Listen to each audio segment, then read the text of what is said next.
কি পোস্টার রে ভাই, কি পোস্টার! পুরো ছিটকে গেছি ভাই, পুরো ছিটকে গেছি। মানে এরকম পোস্টার বহুদিন বাদে বাংলা সিনেমাতে দেখলাম। মানে পুরো আনএক্সপেক্টেড। রায়হান রাফি বলেছিল পুরো তুফান আসবে, চমকে যাবে, সবাই কিন্তু চমকেই গেল। মানে এরকম পোস্টার ভাবতেই পারিনি, কারণ দার্দে যে পোস্টারটা ছিল সেটা পুরো ছিটকে গেছিলাম। তারপরে রাজকুমারের পোস্টারটা অ্যাভারেজ লেগেছে, মোটামুটি লেগেছে, কিন্তু এই পোস্টারটা একদম ক্লাসিক।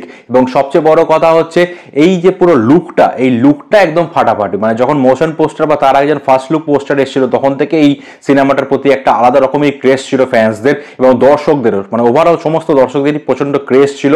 এবং এর ফার্স্ট লুক পোস্টার চলে এলো এবং খুব তাড়াতাড়ি চলে এসেছে, একটা বড় এক্সাইটিং বিষয় এবং দারুণ লাগছে। চোখে সানগ্লাস, মুখে সিগারেট এবং একদিকে বন্দুক রাখা। এবং আরেকটা বিশেষত্ব হচ্ছে একদিকে মাথা নিচু করে শাকিব খান বসে আছে, এটা কিন্তু ঘ্যামা লাগছে। এবং শাকিব খানের এই লুকটা, বড় বড় চুলের লুকটা একদম অসাম হয়েছে। পুরো পাক্কা গ্যাংস্টার লুক হয়েছে, পাক্কা গ্যাংস্টার লুক। এবং এই লুকে যখন অ্যাকশন করতে দেখা যাবে এবং যদি শাকিব ভার্সেস যিশু হয় তাহলে তো ব্যাপক ব্যাপার হতে চলেছে। সুতরাং এই লুকটা পুরো 10-এ 10, এর 1 নম্বর আমি কাটতে পারছি না, কারণ এই ধরনের পোস্টার আজকাল দেখা যাচ্ছে না। কারণ এর আগে কিছু বাংলা ছবির পোস্টারও রিলিজ করেছিল এবছরে, যেগুলো বিগ বাজেটের ছবি এবং মাচ অ্যাওয়েটেড ছবি, কিন্তু সেই পোস্টারগুলো কিন্তু এতটা বাস ক্রিয়েট করতে পারেনি, এতটা হাইপ ক্রিয়েট করতে পারেনি। এই ছবির পোস্টারটা কিন্তু দুর্দান্ত লাগছে এবং এটা একটা 90-এর দশকের গল্প, বাংলাদেশের 3-3টে শহরের গল্প, একজন গ্যাংস্টারের উত্থানকে নিয়ে গল্প। আমার মনে হয় এখানে একটা গ্যাংস্টারের মানে একটা বিভিন্ন ফেজ, মানে তার মানে মিডল এজ থেকে শুরু করে আরো বয়স্ক এজ পর্যন্ত আমার মনে হয় দেখানো হবে, তার জীবন কাহিনী দেখানো হবে।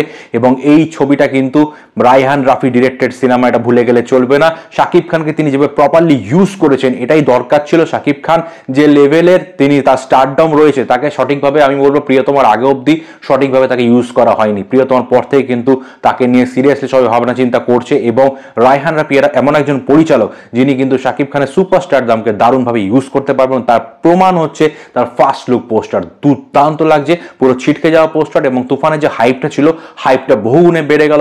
তুফান খুব তাড়াতাড়ি শুটিং হচ্ছে এবং এই বছরই কিন্তু জুন মাসে এটা রিলিজ পাবে এবং তার জন্য সমস্ত প্রিপারেশন কিন্তু রায়হান রাফি দিচ্ছে। এবং রায়হান রাফির ছবিতে রায়হান রাফি বারবার বলে দিয়েছে তিনি কিন্তু ভুলভাল কোনো ছবি বানাবেন না, মানে আজগুবি গল্পের উপর কিন্তু কোনো ছবি বানাবেন না। তার ছবিতে কিন্তু রিয়েলিস্টিক মাস ছবি হতে চলেছে, মানে যেটা দেখে মানে গল্পের গরু কিন্তু গাছে চড়বে না, যেটা দেখে মনে হবে না রিয়েলিস্টিক ব্যাপার স্যাপার এবং দারুণ একটা ব্যাপার স্যাপার হতে চলেছে। সুতরাং ফিঙ্গার্স ক্রসড, এই ছবিটার জন্য প্রচন্ড এক্সাইটেড। এবং সবচেয়ে বড় কথা যেটা আমি বলতে চাইছি, আপনারা তুফান বাদ দিন, তুফানকে ছেড়ে দিন, 3 মাসের মধ্যে, 3 মাসও না 2 মাসের মধ্যে দর্দের পোস্টার, রাজকুমারের পোস্টার, তুফানের পোস্টার, 3টে ছবিতে 3টে ডিফারেন্ট শাকিব খানকে দেখতে পাচ্ছেন। একজন সুপারস্টারকে এরকম এত অল্প সময়ের মধ্যে 3 রকমের different character, different poster, different emotion নিয়ে দেখাটা কিন্তু একটা বিশাল ব্যাপার। সুতরাং শাকিব খানকে হ্যাটস অফ জানাতেই হবে, কারণ এই অল্প সময়ের মধ্যে তিনি 3 রকমের তিনি এক্সপেরিমেন্ট করছেন, 3 রকমের লুক, 3 রকমের পোস্টার, 3 রকমের এক্সপ্রেশন, এটা কিন্তু একটা দারুণ ব্যাপার।